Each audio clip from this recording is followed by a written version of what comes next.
그 의직감마가 두 번째 의직감마가 있는데 대상은 똑같아요. 똑같은데 의무에 뭐가 들어가느냐 하면 한 사람의 한 분의 장로비구를 의존해서 살아야 돼요. 그러니까 도저히 안 돼가지고 은사도 안 되고 아사리도 안 되고 어떤 한 분을 딱 이렇게 해가지고 저기 한 분의 의지에서 살아라. 그러면 이 장로 비구의 말을 엄격하게 들어야 돼요. 그래서 18가지를 다 지켜도 이 장로 비구 한 분이 인정하지 않으면 해제를 못 해요. 그래서 이분한테 적극적으로 이렇게 전적으로 의지해서 살아야 돼요. 시키는 대로 살아야 돼요. 그게 다른 점이에요. 그래서 18가지 다 하면은 해제를 해요. 근데 이게 차이가 뭐냐 하면 이거는 어쩌다가 19가지 중에서 대상에 포함이 됐어요. 여기는 상습범이에요. 자꾸 9가지에 자꾸 들어가는 거예요. 자주. 그래가지고 골치 아픈 거예요. 그래서 한 분한테 너 저 스님한테 의지해서 살아 라고 딱 결정을 해주는 거예요. 됐죠? 그 차이점이에요. 그 다음에 태거감마는 뭐냐면 9가지 한 가지 더 들어가요. 이 9가지에서 태거감마는 하나 더 들어가는데 몸이나 입으로 향락을 하거나 비행을 하거나 폭력을 쓰거나 잘못된 일상생활을 일삼는 자. 어디서? 마을에서 예를 들면 어떻게 되어 있냐면 자기 그 사찰 안팎에다가 텃밭을 갖고 가지고 야채도 심고 채소도 심고 꽃도 심고 이래가지고 뜯어가지고 여성 제가자들한테 줘요. 이런 거를 이제 비행을 일삼는다 그래요. 그 다음에 뭐 비행이 우리가 생각하는 그런 비행이 아니에요. 이런 게 비행이에요.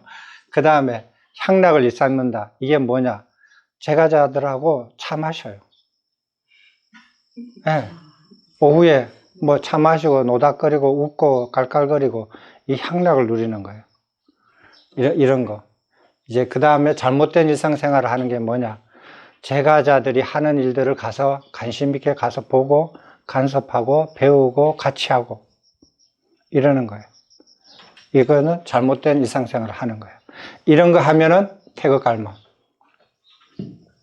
한 가지 더 들어갔죠? 그렇게 하면은 태거갈마가 뭐냐? 그 마을에서 떠나라 라고 하는 거예요. 떠나야 돼. 됐죠? 그래가지고 18가지를 다 지켰어. 다 지키면은 해제해요. 해제하면은 그 마을에 다시 돌아갈 수 있어요. 됐죠? 이게 태거갈마예요. 근데 어떤 분들은 태거갈마를 성운에서 쫓아보내는 거를 태거갈마로 잘못 알고 있거든요. 아니에요. 마을에서 사는 그 마을을 떠나는 것이 태거갈마예요. 그 다음에 사제갈마.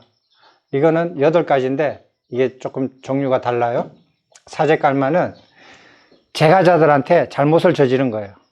제가자한테 무슨 잘못을 저질렀냐면 제가자들한테 부처님을 비방하고 그 다음에 가르침을 비방하고 성가를 비방하고 그 다음에 제가자들이 돈을 못 벌게 하고 제가자들이 필수품을 얻지 못하게 방해를 하고 그 다음에 제가자들을 매도하거나 모욕을 해요.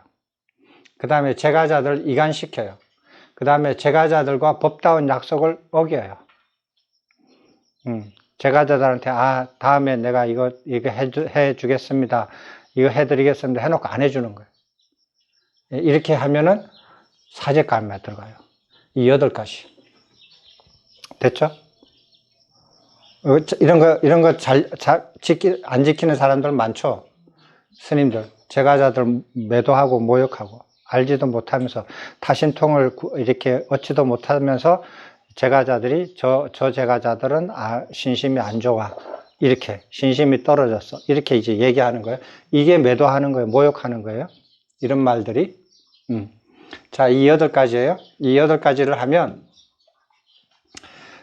사제감마를 해야 돼요. 그렇게 해서 8가지 중에 하나 더 들어가면은 18가지 의무를 똑같이 지켜야 돼요. 이거하고 똑같아요. 18가지 지켜야 되고 그 다음에 이 18가지를 다 잘 지키면은 사제감마를 이제 해제하는데 이런 경우가 있었어요. 그래서 비구가 잘못을 해서 사제감에 들어갔어요. 그래서 가서 이제 제가자한테 가서 참여해라. 제가자한테 갔어요. 한 달 동안 걸어가지고. 갔는데 창피해가지고 얼굴도 못 보고 그냥 돌아왔어요. 그래가지고 부처님께 말씀드렸어요. 사제하러 갔는데 도저히 부끄러워서 얼굴도 못 마주치고 말은 고사하고 얼굴도 못 보고 돌아왔습니다. 그래가지고 그럴 경우에 어떻게 하냐면 동반비구를 딸려서 보내라. 다시 가는 거예요. 한 달 동안. 그래서 동반비구를 딸려가지고 어떻게 하냐면 그 잘못한 비구가 가가지고 그 제가자한테 참여합니다. 참여를 받아주십시오. 라고 얘기를 해요. 근데 제가자가 안 받아줬어요. 그럼 동반비구가 가서 이제 이 비구는 이제 제껴놓고 동반비구가 가서 아무 죄가 없는 비구가 가서 이 비구가 참여하니 받아주세요. 그렇게 했는데 받아주면 돼요. 안 받아주면 그러면 내가 잘못했으니까 내가 참여합니다. 받아주세요. 그래가 되면 다행이에요. 근데 안 받아줘요. 이 제가자도 완전히 뿔났어요.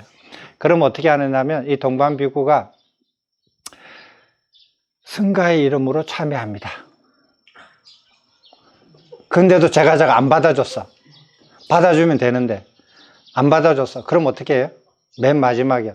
이 제가자가 듣고 볼 수 있는 거리에 가서 이렇게 그 대의를 갖추고 위를 갖춰서 오른쪽 무리를 깎고 무릎을 꿇고 해가지고 얘기를 해요. 이 비구가 무엇을 잘못했는지 이 제가자가 들을 수 있게끔 가서 큰 소리로 얘기를 해줘야 돼요. 그러면은 이 제가자가 그거 참여를 받든지 안 받든지 상관없이 그렇게 말하고 돌아와야 돼요. 그게 단계예요. 그까지 가는 거예요. 그 읽어보면 나와 있습니다. 동반비구를 가는 거예요. 그 다음에 권리정지 깜마가 있어요. 이거는 3가지예요. 대상이 3가지고 43가지의 의무가 있어요. 이거는 그리고 또 플러스 승가와 음식과 가르침을 공유하지 말라. 이거는 뭐냐면은 권리정지는 권리를 완전히 정지시키는데 한번 보세요. 이 3가지가 뭐냐면은 죄를 저질렀어요. 저질러 놓고 죄 지은 죄를 그거 이렇게 인정을 안 하는 거예요. 죄를 저질러 놓고 다 봤는데도 불구하고 나 죄 아니야 이렇게 하는 거예요. 첫 번째, 죄를 이거 죄 아닙니까? 죄잖아요. 좋아, 죄 지었어요.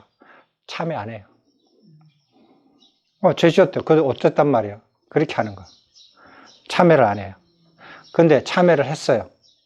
참여를 했는데 그거를 이렇게 나쁜 사견을 참여해 놓고도 계속 가지고 있는 거예요.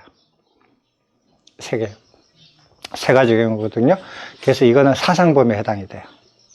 사회로 치면 사상범위에 몸을 잘못해가지고 먹을 것을 훔친다든지 이렇게 그 옷을 이렇게 더 가진다든지 욕심이 그런 거 아니에요. 이건 완전 사상범위예요. 사상범위라서 이게 굉장히 강해요. 그래서 나중에 그 승가의 처벌을 받는 죄보다도 어떤 면에서는 이게 더 강해요. 왜? 밥을 같이 못 먹어요.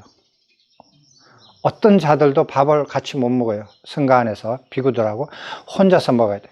그러면 이제 어떤 공양청이 왔다. 그럼 그 승가가 전부 다 가가지고 그 집에 가서 먹고 오거든요. 못 가요. 그 어떤 사람들이 와서 성은 옆에서 음식을 가져와서 스님들 드세요 하는데 못 먹어요. 네 혼자 나가서 탁발해야 돼요.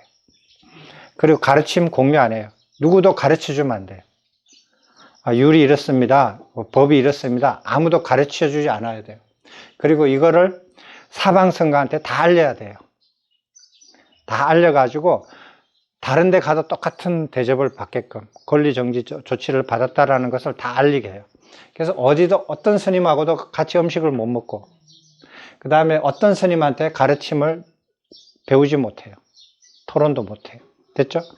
그리고 43가지, 18가지에서 플러스 몇 가지 더 해가지고 43가지를 지켜야 돼요. 그게 43가지가 뭐냐고 한다면 이거예요. 18가지에서 다른 비구에게 받아서 인사도 못 받고 이렇게 맞이하는 것도 못 받고 합장도 못 받고 공양도 못 받고 자구하고 발 씻는 물, 발수건, 발 씻을 대야 바로 가사를 받아주는 영접을 못 받아요. 못 받고 모욕할 때 마사지도 못 받아요. 등 때밀이도 못 받아요. 그 다음에 다른 비구들이 어겼다고 비방해서 안 되는 것으로 율, 신구행, 견해, 일상생활 네 가지를 그 다른 비구들이 어긴 걸 보더라도 그거 비방하지 않아야 돼요. 말하지 않아야 돼요. 그거에 대해서. 그 다음에 다른 비구를 보면 자리에서 일어나야 하고, 다른 비구를 이간시켜서도 안 되고, 의무율을 다 배워야 돼요. 다 배워야 되는데 가르쳐 줄 사람이 없잖아요. 그죠? 골치 아픈 거예요. 그 다음에 비구를 섬겨야 하고, 이교도를 섬겨서는 안 되고, 이교도의 상징을 착용해서는 안 되며, 제가자의 상징을 착용해서도 안 된다. 왜? 사상범위니까. 비구의 모습에서 다른 모습을 자꾸 이렇게 하려고 하니까 이런 거 하지 말라는 거예요.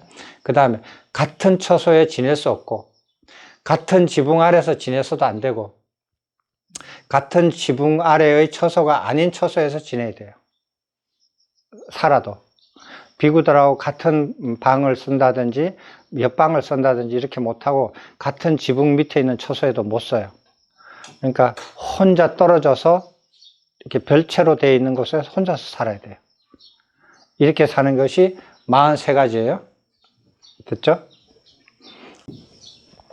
이건 43가지예요. 그렇게 해서 이 43가지를 다 지키고, 성가 음식을 차단하고, 공유를 차단하고, 가르침도 차단해서 이걸 다 지켰다. 그러면은 해제를 해요. 해제를 하면, 그러면은 이제 그 원상복귀 되는데, 이거는 그 권리정지 깜마를 진행하는 중에, 내가 잘못을 인정합니다. 라고 말하면 중지해야 돼요. 그 회복이 돼서 이제 적용이 안 되거든요. 그 다음에 내가 이렇게 권리정지 깜마를 진행하는 중에, 제 참여하겠습니다. 죄를 저질러 놓고도 내가 참여 안 했는데, 그래서 이렇게 이제 대상에 걸려가지고 권리정지 깜마를 진행하는 중에, 제 마음이 바뀌었습니다. 참여하겠습니다. 하면 깜마 중지. 그럼 끝나는 거예요. 그 다음에 그 권리정지 깜마가 막 진행되고, 재청 1청, 2청, 3청 막 이렇게 진행하는 중에 내가 내 사견 버리겠습니다. 잘못된 사견 버리겠습니다. 라고 말하면 끝. 해제되는 거예요. 막바로 벗어나는 거예요. 이거는 이제 그런 다른 거는 그렇게 못해요. 다른 거는 이미 저질렀기 때문에 그거는 진행을 다 하고 처벌을 다 받아야 돼요. 조치를 다 받아야 되는데, 얘는 이 깜마 중에서 자기가 생각이 바뀌어서 인정을 하면 그때 막바로 해제가 돼요. 성가의 조치를 받는 깜마는 청정비구가 깜마 대상이 됐다. 9가지, 10가지, 3가지 뭐 이렇게 깜마의 대상이 됐다. 그럼 백사깜마를 통해서 조치가 내려져요. 그러면은 조치해서 의무를 준수해야 돼요. 준수해야 되고, 그 준수를 완성하면 해제를 요청해서 백사깜마로 해제깜마를 해요. 그러면은 청정비구로 돌아갑니다. 됐죠? 자, 그 다음에 성가의 처벌을 받는 죄예요. 성가의 처벌을 받는 죄를 저번에 공부를 했어요. 비구 13가지, 비구니 20가지 다 나왔죠. 이 중에 어떤 죄를 저질렀어요. 저질러면 이제 처벌을 받아야 돼요. 성가의 처벌을 받는 죄를 저질렀으니까 성가의 처벌을 받아야 돼요. 어떻게 받느냐? 처벌을 받는데 격리깜마가 있고 참회깜마가 있어요. 자, 죄를 저질렀다 이거예요. 13가지 죄 중에서 죄를 저질렀는데, 격리깜마는 뭐냐 하면은 죄를 저질러 놓고 내가 말을 안 하는 거예요. 4명 이상 그거 청정비구한테 가서 얘기해야 되잖아. 제가 무슨 죄를 저질렀습니다. 그죠? 예를 들면은 비구 같은 경우에 의도적으로 사정을 했습니다. 했으면 가서 얘기해야 되거든요. 오늘 했으면 다음날 여명이 오기 전에 얘기해야 돼요. 그러면은 감춘 날짜가 없어요. 근데 다음날 여명이 딱 내 밤에 했다 이거. 근데 다음 여명이 딱 지나가면 하루를 지나간 거예요. 그럼 하루를 숨긴 게 돼요. 그러면은 숨긴 날짜가 일주일 숨길 수도 있고, 보름을 숨길 수도 있고, 한 달을 숨길 수가 있어요. 그죠? 말을 할 때, 고백을 할 때, 자백을 할 때, 숨긴 날짜, 기간이 있잖아요. 숨긴 날짜만큼 숨긴 기간 동안 격리 생활을 해요. 그게 이제 격리 처벌이에요. 격리 감마에서 격리 처벌을 내려요. 그래서 43가지를, 아까 전에 43가지 있죠. 그것을 준수해야 되고, 3가지 금지사항이 있어요. 3가지 금지사항이, 예, 어떻게 지내야 되냐면, 방문하는 비구라 할지라도 누구든지 나 격리 처벌 받고 있어요 라고 가서 말을 해줘야 돼요. 말을 해줘야 되고, 두 번째로, 한 명의 비구의, 간수가 없이 지내면 안 돼요. 이 한 명의 비구가 간수예요.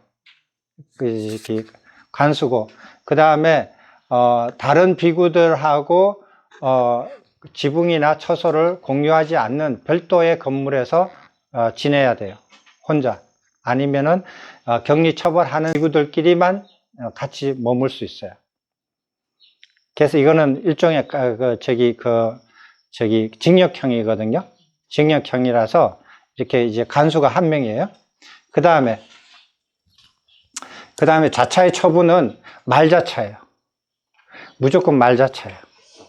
성가 중에서 지가 아무리 장로 비구라고 하고 성납이 많다 하더라도 제일 말자차를 요 격리 처벌하는 동안에는 말자차로 있어야 돼요. 그래서 신참부의관한테 인사해야 돼요. 자, 차이가 뭐냐면 아까 43가지 중에서 이렇게 다른 비구들의 영접을 못 받는다 그랬잖아요. 합장도 못 받는다 그랬잖아요. 못 받는 건 좋아요. 그렇지만 내가 인사하지는 않아도 돼요. 내보다 자차가 낮으면. 그죠? 원래 자차가 높으면 인사를 받잖아요. 그런데 내가 조치를 받았기 때문에 인사를 못 받아요. 못 받죠? 그럼 못 받는가? 그냥 지내는 거예요. 근데 여기는 말자차예요. 인사를 못 받는 게 아니라 내가 인사를 해야 돼요. 신참비구한테. 이게 다른 점입니다. 그 다음에 이동, 생활에 제한이 있어요. 징역살이 하는데 지 마음대로 돌아다닐 수 없잖아요. 그 다음 생활하는데 마을에 볼일 본다고 나갈 수 없어요. 간수, 관찰, 보호 관찰하는 비구하고 같이 가더라도 못 가요. 그죠? 근데 이거는 권리정지 조치를 받은 것과 다르게 밥은 같이 먹어요. 굶길 수는 없잖아요. 내가 한 달 동안 감췄다. 그럼 한 달 동안 굶을 거예요? 아니죠. 굶기진 않거든요. 그러면 예를 들어서 어떤 마을에서 비구들 다 이렇게 와서 초청했다. 그럼 가요. 가가지고 밥 먹고 와요. 밥은 같이 먹어요. 여기는 죄를 저지르고 감췄기 때문에 이런 처벌을 받지만 사상범이 아니에요. 사상범이 아니고, 뭔가 말을 이렇게, 몸하고 말을 거칠게 해서 이걸 다듬는 거지, 밥은 먹이는 거예요. 밥은 같이 먹어요. 그리고, 그렇게 해서 이게 차이가 있습니다. 그 다음에, 그러면 내가 감췄다 이거야. 감춘 동안에 내가 한 달을 감췄는데 한 달 동안 격리 처벌 받았어요. 끝났어요. 끝나면 어떻게 되느냐. 그 다음에 진짜 참여를 해요. 이 죄를 저지른 처벌을 받는 거예요. 이 진짜 처벌이고, 이거는 숨겼기 때문에 추가로 받는 처벌이에요. 이거는 이제 승가의 처벌을 받는 죄에 대한 처벌을 진짜 받는 거예요. 그래서 죄를 저지르고 그날 날짜가 바뀌지 않는 그날에 내가 고백을 했어요. 그러면은 참여 처벌만 받아요. 격리 처벌은 안 받아도 돼요. 그 다음에 격리 처벌을 마친 자는 여기서 이제 죄를 받는 거예요. 그러면 어떻게 하냐. 6일 동안 격리 생활을 하는 거예요. 6일이 6박 7일이에요. 그 날짜가 6번 지나는 거를 말을 하는 거예요. 그래서 6박 7일에 돼요. 6박 7일 동안 격리 생활을 해요. 근데 감춘 기간이 6일보다 더 많다. 그럼 지 손해줘. 감추지 말라는 거예요. 그러니까 6일 동안. 그래서 이거는 어떤 죄를 저질렀든지 간에 6일 동안 격리 생활을 해요. 그런데 여기서 차이가 뭐냐면, 이거하고 저거의 차이는 다 같아요. 여기는 간수가 4명이에요. 간수가 4명. 4명의 그 4명보다 작은 비구들이 관찰하고 이렇게 보호하고 감찰하지 않으면 이 무효예요. 이렇게 하면은 처벌을 이렇게 그거 벗어나지 못해요. 그래서 간수가 4명이 돼요. 그 다음에 4가지 금지사항인데 이게 4가지 중에 하나가 4인 비구가 4명 이상이 있는 곳에서 격리 생활을 해야 돼요. 그 네 분들도 엄청나게 스트레스 받죠. 그게 못 떠나니까. 그래서 거기서 살면 어떻게 되냐면 이 네 분들이 시키는 대로 해야 돼요. 야, 내 방 청소해. 해야 돼, 가서. 야, 마당 쓸어. 예, 마당 쓸어야 되고. 예. 이 네 분 비구들이 자기들 때문에 와서 이렇게 거기 와가지고 이렇게 자기를 관찰하잖아요. 이렇게. 그러니까 그분들의 시키는 것을 예의하면서 다 시켜야 돼요. 예. 예. 이렇게 허드레일 시키면 다 해야 되고, 마당 쓸으라 그러면 마당 쓸어야 되고, 다 해야 돼요. 그래서 이렇게 이제 참여를 하면서 6박 7일 동안 다 끝났어요. 끝나면은 이제 출제를 해요. 출제 아까 전에 했죠. 20명 이상이라고. 출제를 하면 참여 처벌을 마치면 3번 요청을 해서 3번 요청을 하고 난 다음에 출제 깜말을 해요. 그 20명의 청정 비구들이 모여가지고 이 비구는 승가의 처벌을 받는 죄를 뭐를 저질렀는데 참회 처벌을 받았다. 처벌을 받아서 잘 마무리가 됐다. 그래서 지금 이제 출제를 요청한다. 이게 안건이다. 그 제안은 출제를 하는 거다. 이래가지고 이제 출제를 하면 돼요. 단순하죠? 이게 엄청 복잡해요. 왜? 죄를 하나 저지르고 한 번만 감춘 게 아니거든요. 죄를 여러 개 저질렀어. 그리고 여러 개 감췄어. 그럼 어떻게 하느냐, 이거예요. 복잡하죠. 그러면 아까 13개 죄가 있잖아요. 1번 죄를 일주일 동안 감췄어요. 2번 죄를 2주 동안 감췄어요. 세 번째 죄를 3주 동안 감췄어요. 그럼 어떻게 해요? 네? 그러면 얘기해요. 나는 첫 번째 죄를 일주일 감췄고, 두 번째 죄를 저질렀는데 2주 동안 감췄고, 세 번째 죄로 3주 동안 감췄습니다. 예, 격리처벌 주세요. 그럼 어떻게 해요? 몇 주 동안 격리해야 돼요?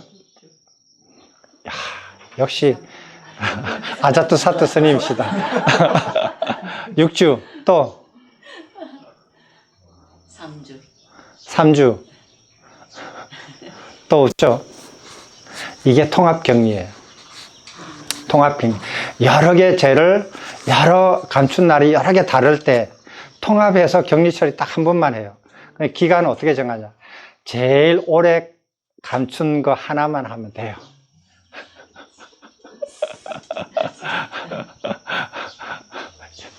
괜찮아요? 괜찮으시죠? 예? 형평성이 있어요. 예? 형평성. 하여간 율은 엄해요. 엄한데 처벌은 부드러워요. 이걸 보면은. 그래서 통합 격리 처벌입니다. 여러 개를 근데 자기가 말을 했는데 1번 죄, 2번 죄, 3번 죄를 다 감췄는데 4번 죄를 얘기 안 한 거예요. 그거 너무 창피해가지고. 말 안 했죠? 그러면은 격리 처벌을 했는데 말 안 하는 것은 청정이 회복이 안 돼요. 3개는 청정이 회복되는데 4번째는 안 돼서 처음부터 다시 또 해야 돼요. 4번째에 대해서. 그래서 어떻게 하냐면 격리 처벌하는 중에 4번째 내가 숨긴 게 자꾸 마음에 걸렸다. 그렇게 격리 처벌하는 중에 내가 4번째 숨겼습니다. 죄송합니다. 다시 얘기했어. 4번째 죄를 2주 동안 숨겼어요. 죄송합니다. 이렇게 다시 고백을 해. 그럴 때 어떻게 해요? 예, 복잡하죠? 예, 이게 복잡한 거예요. 그런데 옛날에 내가 죄를 이렇게 저지른 것을 내가 기억을 잊어버렸어요. 근데 격리 처벌 받는 중에 조용하게 감옥에 있으면서 가만히 생각해. 옛날에 비슷하게 내가 저지른 것도 또 생각이 나는 거야. 그래가지고 다시 옛날에 어떤 죄를 저질렀는데 이렇게 했습니다. 다시 고백을 해요. 그럴 수 있잖아요. 그런 경우도 어떻게 하느냐. 의심을 일으킨다라는 게 있어요. 이게 죄가 될까 안 될까 의심이 나요. 의심이 나는 경우가 있거든요. 죄가 된다고 알면 내가 참여를 하겠는데, 말을 하겠는데, 죄가 될지 안 될지 모르겠는 거예요. 그래서 내가 덮어뒀어요. 내가 나중에 알게 될 때가 생기겠지. 덮어뒀는데 격리 처벌하는 중에서 아, 그게 죄구나 라고 알아졌어요. 그래가지고 내가 옛날에 이런 죄를 저질렀는지 안 저질렀는지 의심이 생겼는데 격리 처벌하다 보니까 그게 죄가 맞습니다 라고 다시 고백을 해요. 그럴 경우 어떻게 하느냐는 거예요. 궁금하죠? 그죠? 그 되게 궁금해요. 근데 또 있어요. 격리 처벌하는데 죄를 또 진 거예요. 그 사이에. 네? 그 예를 들어서 그 예를 나오는 게 의도를 가지고 사정을 한 비구가 이렇게 이제 죄를 고백을 해서 격리 처벌을 받았어요. 받는 중에 또 한 거예요. 또 죄를 저지른 거예요. 그럴 경우 어떻게 하느냐? 가중처벌해요. 가중처벌해서 격리처벌, 내가 3주 동안 격리처벌을 받아야 돼요. 그래서 내가 2주 지났어요. 1주 남았는데, 그때 다시 죄를 저질렀다. 그러면은 격리처벌 무효. 처음부터 다시 시작. 이게 가중처벌이에요. 근데 정화처벌 저거 되게 재밌어요. 부처님 되게 재밌으신 분이에요. 근데 내가 유를 배웠어요. 출가할 때. 유를 배웠는데, 배우고 나서 별 신경 안 쓰고 살다가 가만히 보니까 내가 습관적으로 그 죄를 자주자주 저질렀네. 습관적으로. 그걸 인지 못하고 계속 한 거예요. 그거 잘못한 건 알아요. 배웠으니까. 그런데 자기가 그거를 습관처럼 계속 죄를 저질렀네. 그래도 어느 순간에 이렇게 계속 이렇게 출가 생활을 하면서 가만히 보니까 사람이 점점 고요해지면서 자기가 그걸 습관적으로 죄를 저지른 것을 자기가 스스로 발견한 거야. 아니면 다른 사람이 지적을 해주든지. 그래가지고 기억을 해보니까 언제부터 내가 이 죄를 저질른지 기억이 안 나는 거야. 기간을 모르잖아요. 그죠? 자기가 인지를 못하고 있으면 그걸 숨긴 거하고 똑같거든요. 그럼 어떻게 되느냐? 어떻게 하겠어요? 비구가 된 날부터 고백. 출가해서 오늘날까지 날수를 세알려서 격리처벌을 받아야 돼요. 그건 좀 기억이 안 나니까. 그러니까, 예, 20년 동안 비구가 됐다가 승납 20년 비구가 생각해가지고 20년 동안 격리처벌을 해야 되는 거야. 격리처벌을 받아야 돼.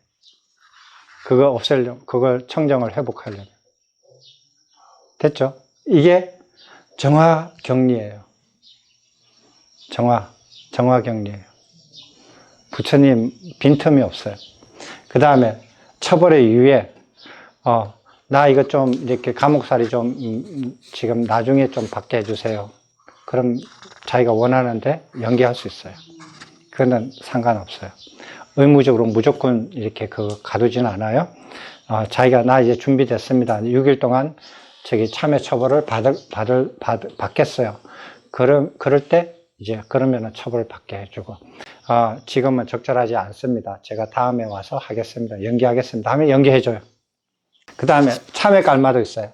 참회 깔마도 통합 참회를 해요. 참회도 죄를 여러 개 지었단 말이에요. 내 동시에 한 날에 죄를 여러 개 저질렀어. 죄를 여러 개 저지를 수 있잖아요. 죄를 여러 개 저질러 가지고 그걸 이제 그 참회 까마를 6일 동안 하고 있는데 여러 개 있으니까 그럼 6일을 여러 번 해야 되느냐? 안 그래요. 그 죄의 개수에 상관없이 한 번에 다 통합해서 해요. 6일 딱 한 번만 하면 돼요. 여러 개를. 그래도 그 여러 개를 자기가 반드시 말을 해야 돼요. 자백을 하지 않으면 그 죄는 참회가 안 돼요.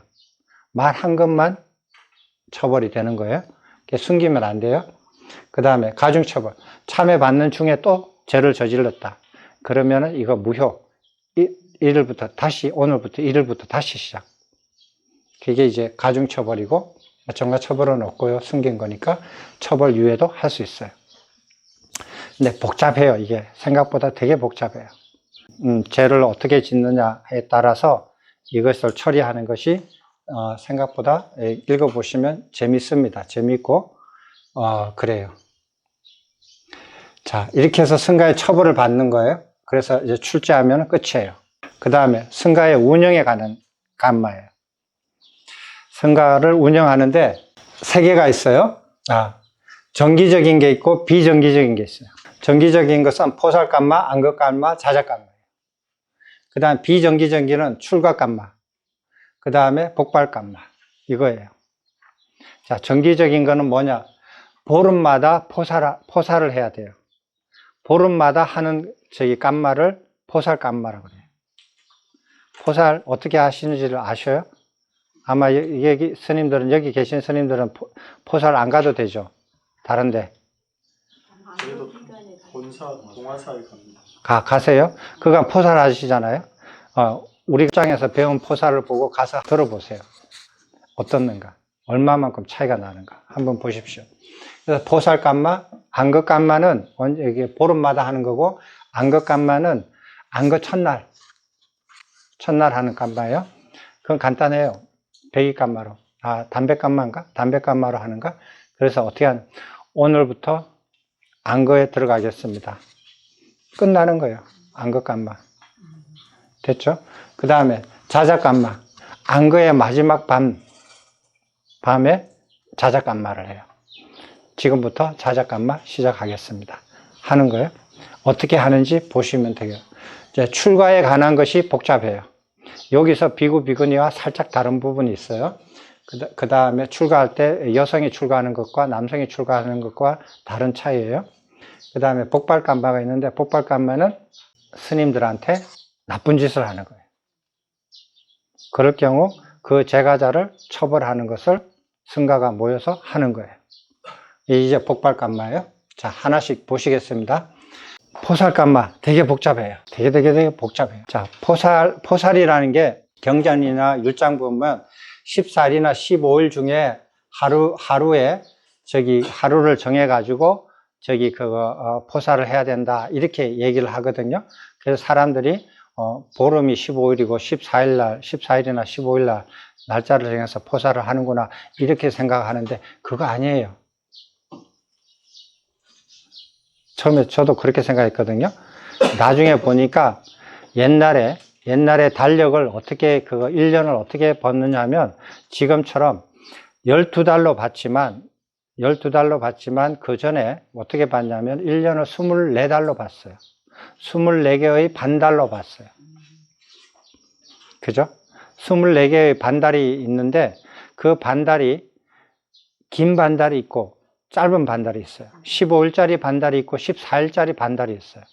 그래서 14일이나 15일 되는 반달에서 하루를 정해서 라는 뜻이에요.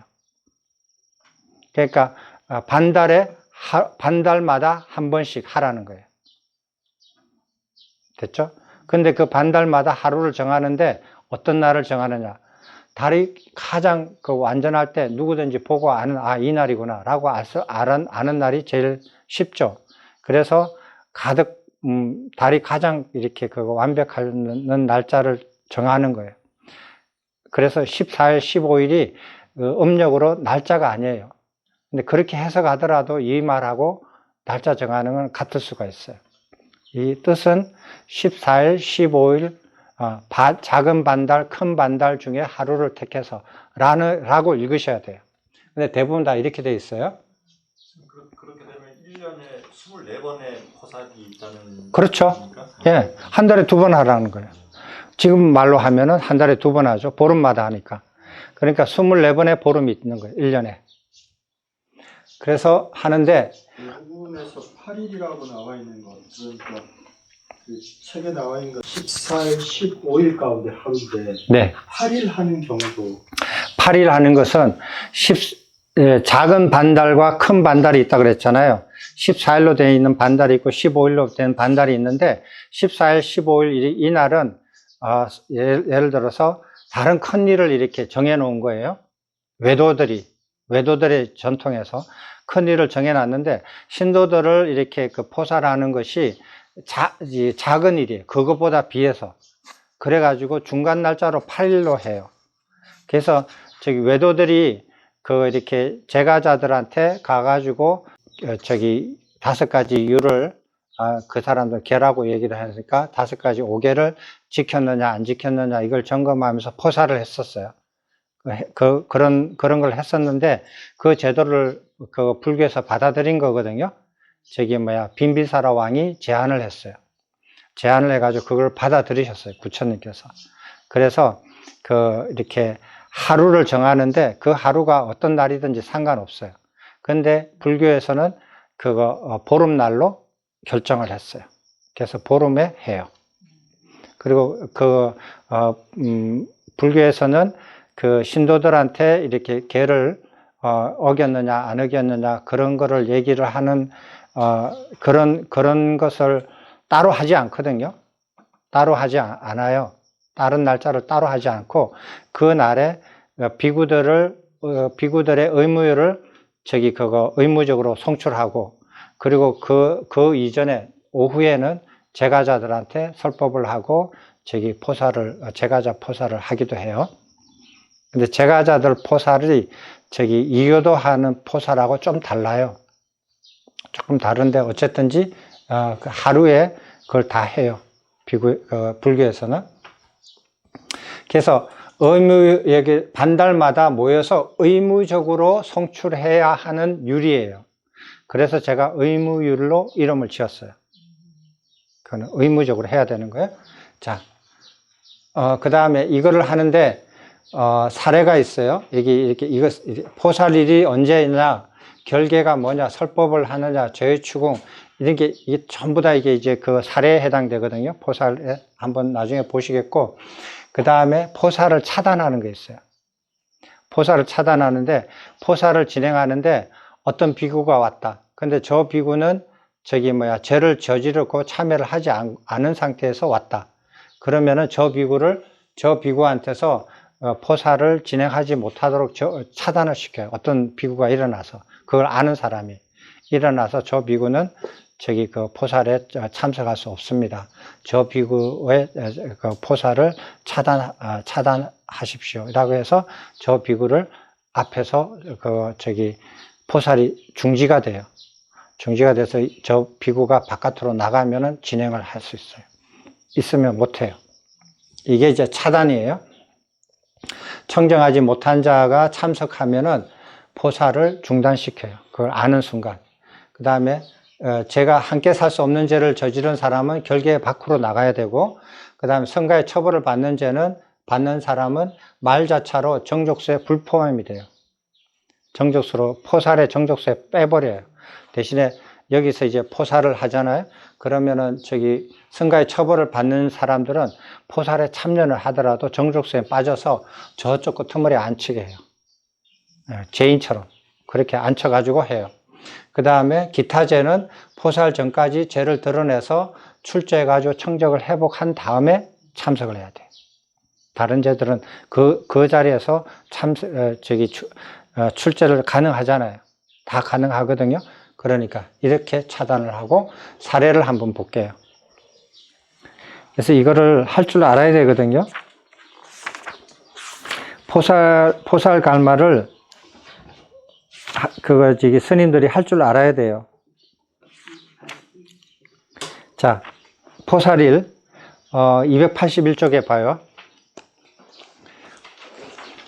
281쪽 포살일. 비구니는 따로 보십시오. 포살의 사례 해가지고 포살일. 그래서 상자차 장로비구가 오늘은 포살입니다. 포살은 이런 장소에서 저런 시간에 시작하겠습니다. 라고 식사 시간이나 적절한 시간에 공지해야 돼요. 그날. 그리고 이제 성가의 화합을 위해서 하루를 늦출 수는 있어요. 화합을 위해서. 그날에 무슨 일이 있다. 그런데 그 포살은 매일매일 하면 안 돼요. 그거 보름 중에서 14일이나 15일에 반달 중에서 매일매일 하면 안 되고, 이틀을 해도 안 돼요. 3일을 해도 안 돼요. 하루만 해야 돼요. 그 다음에 포살의 장소는 비구들이 성가가 다 모일 수 있는 장소예요. 근데 두 군데로 정했으면 한 군데를 취소해야 돼요. 결계는 어떻게 정하냐면, 비구 성가가 하루 일상생활을 할 수 있는 범위 내를 정하는 거예요. 하루 안에 갔다가 돌아올 수 있는 지역을 말하거든요.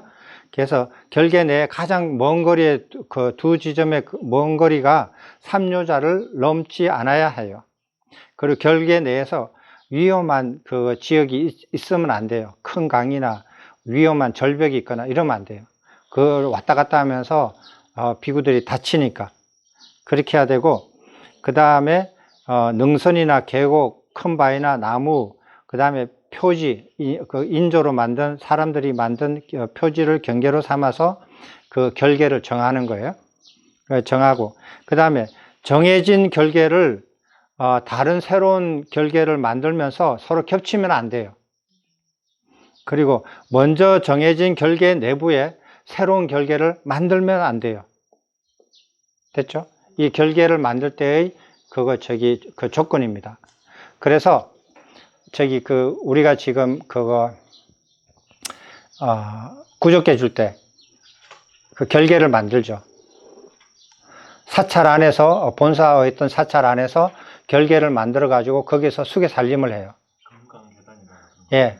어떤 결계, 그래서 그 안에 다른 사람들 못 들어오게 하죠. 그죠? 그렇게 해서 제가자들을 못 들어오게 하고, 수계를 받는 사람하고 수계를 주시는 분들만 들어오게 해서 결계를 만들거든요. 이 결계에 부처님 가르침에 어긋나요. 왜? 결계 안에다 다시 결계를 만드는 거니까. 결계를 만드는 원칙에 어긋납니다. 그건 부처님 가르침이 아니에요. 그 다음에 참석의 의무.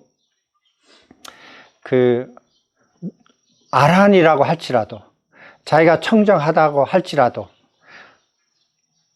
포살에는 반드시 참석해야 되고, 포살에 참석하면 의무율 송출에 귀를 기울여야 한다. 이 아란의 경우였어요. 설법은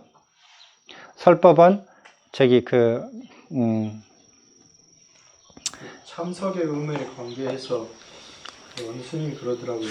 조계종단 40년 이상 비구가 되면 포살 참석 안 해도 되는데 어긋난다고. 네, 부처님의 율에 어긋나는 거죠. 어긋나는 거고, 그리고 포살이 원칙에 벗어난 포살을 하면 참석 안 해도 돼요. 그 이유 때문이라면 참석 안 해도 됩니다. 저는 그 이유 때문에 참석 안 해요.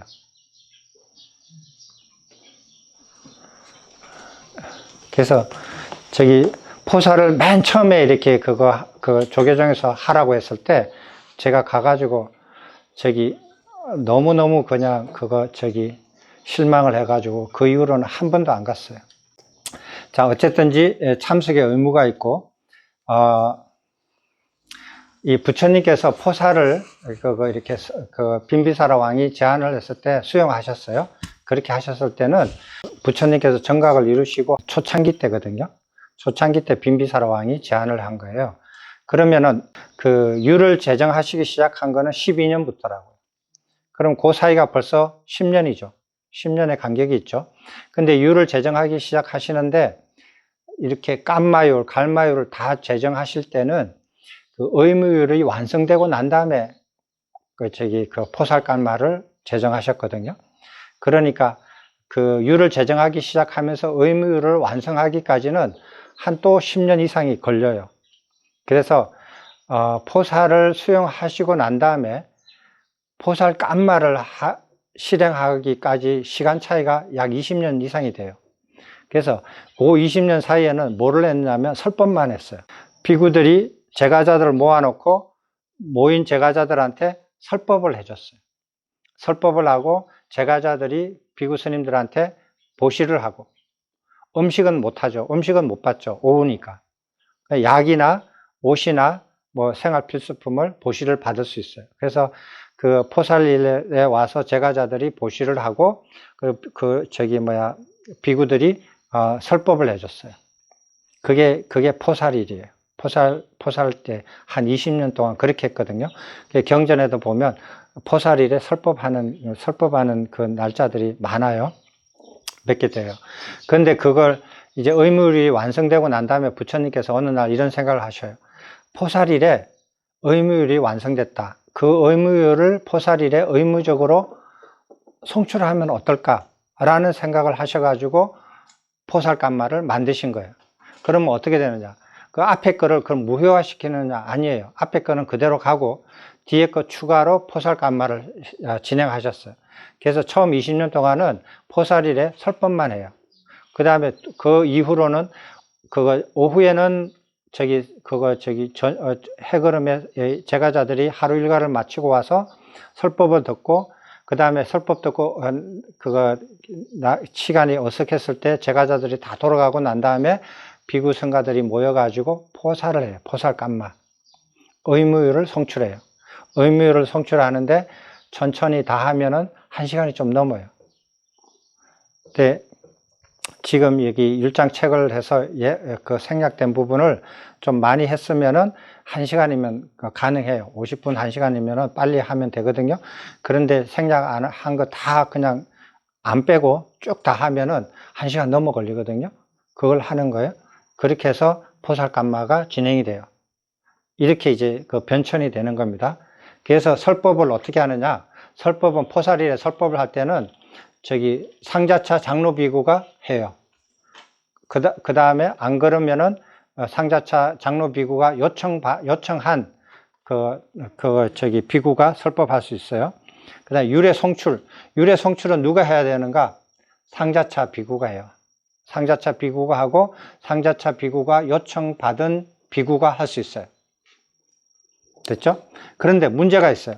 상자차 비구가 의무를 모르네. 그때는 암송했었잖아요. 책이 없었잖아요. 그 외우지를 못하는 거야. 암송을 못해가지고 순서를 막 헷갈리게 하고 틀리는 거야. 할 줄을 몰라.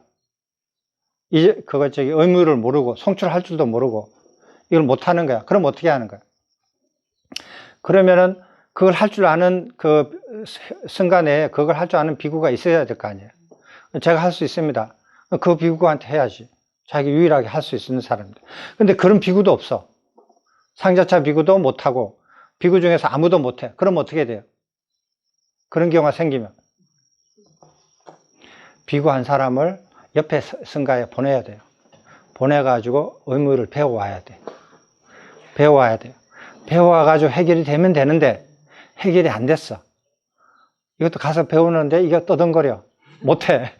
또 헷갈려버리고. 그럼 다른 비구를 또 보내. 7일 후에. 보내가지고 그 비구가 배워와서 의무를 송출을 할 수 있으면 됐어요. 근데 두 번째 보내도 안 돼. 그 비구도 보내서 안 됐어요. 그럼 어떻게 돼?